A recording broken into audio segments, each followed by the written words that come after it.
Bonjour, c'est Gilles sur boursicoté.com. Voici l'analyse technique Forex et matières premières pour cette journée du mardi 22 mars 2016. Avec une paire de devises euro-dollar qui reste pourtant pour l'instant sur une phase de rupture ici de cette zone de dynamique. Alors hier j'attirais votre attention sur le fait qu'on était ici sur cette zone avec donc le retracement des 38,2% de Fibonacci en zone de support. Force est de constater que nous avons donc cassé cette zone de support ici par l'horizontale et qu'aujourd'hui dans la journée eh bien, on est venu marquer ici un mouvement baissier qui est venu nous ramener sur cette zone des 1,1202. Zone qui fait encore actuellement office de support. Cette zone était une ancienne zone de résistance que l'on pouvait considérer ici comme une zone de point haut. Nous avons donc la cassure, les cours qui reviennent sur cette zone, ce qui valide donc pour l'instant une poursuite haussière, mais avec une perte de dynamique, puisque nous avons ici une rupture de cette zone et une rupture du 38,2. Donc il ne faudrait pas dépasser par contre cette zone des 61,8% qui se situe à 1,1168, puisque là il y aurait des signaux de retour ici sur cette zone possible des indices 64, ce qui vraiment là serait un signal de neutralisation de la dynamique court terme. Ceci dit, si on écarte un petit peu le graphe, on serait dans la continuité du mouvement moyen terme, puisque nous sommes toujours, malgré ici cette dynamique légèrement haussière, sur une tendance moyen terme qui est neutralisée, puisque nous avons donc depuis le premier contact ici sur la zone des 1,05, eh bien, des cours qui oscillent d'une manière quasi horizontale. Donc on serait dans la continuité, mais d'un point de vue court terme, ici, on avait une dynamique qui était en train de se développer. Donc on confirmerait la poursuite du mouvement haussier sur une rupture haussière de cette zone des 1,1343.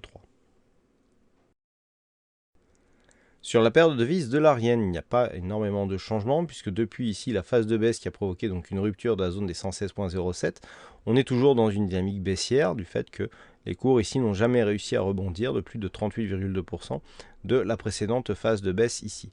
Donc on a une zone de support qui est relativement forte à 111 111 yens pour 1 dollar. On reste ici sous cette zone des 114,21, mais on sent ici que la zone de support est en train d'être attaquée à de multiples reprises et que surtout les rebonds techniques qui s'en suivent sont de plus en plus mous, si j'ose dire. Alors, chose intéressante, si on a une zone de support, donc alors qui s'est déplacée, j'ai eu des déplacements sur ce graphe.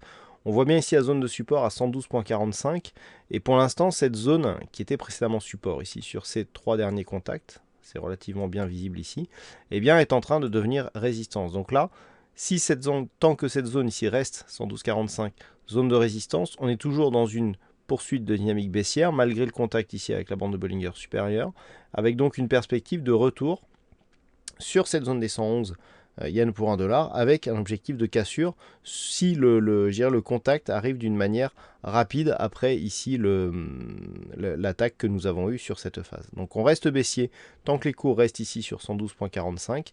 Par contre, si les cours arrivent à repasser au-delà de cette zone, eh bien on repassera sur une neutralisation de la dynamique. Et enfin sur l'or, là aussi c'est la neutralisation qui domine, puisqu'après le contact ici sur la zone des 1280, eh bien on oscille donc sous cette zone avec une zone de support. Alors on a deux zones, on a ici une zone intermédiaire à 1240 $ l'once et une zone ici à 1228. Neutralisation donc donc on va définir un range entre 1217 et 1280. Tant que l'on est ici sur cette phase, eh bien on est dans un mouvement court terme neutralisé, après une tendance haussière relativement forte et le fait qu'on n'ait pas plus de consolidation ici suite à cette phase de hausse, eh bien nous montre que la pression reste haussière sur ce métal jaune et que la hausse devrait poursuivre ici, donc sur une cassure des 1280 qui nous donnerait un objectif à 1308 $ l'once, je le rappelle, puisque c'est le prochain objectif en cas de cassure de cette zone ici des 1280 $ l'once, invalidation sous cette zone ici des 1217. Voilà ce que nous pouvons dire sur cette analyse technique Forex et matières premières. Passez une bonne soirée, bonne chance dans vos prochains trades. On se donne rendez-vous dès demain pour d'autres analyses techniques sur le site boursicoté.com.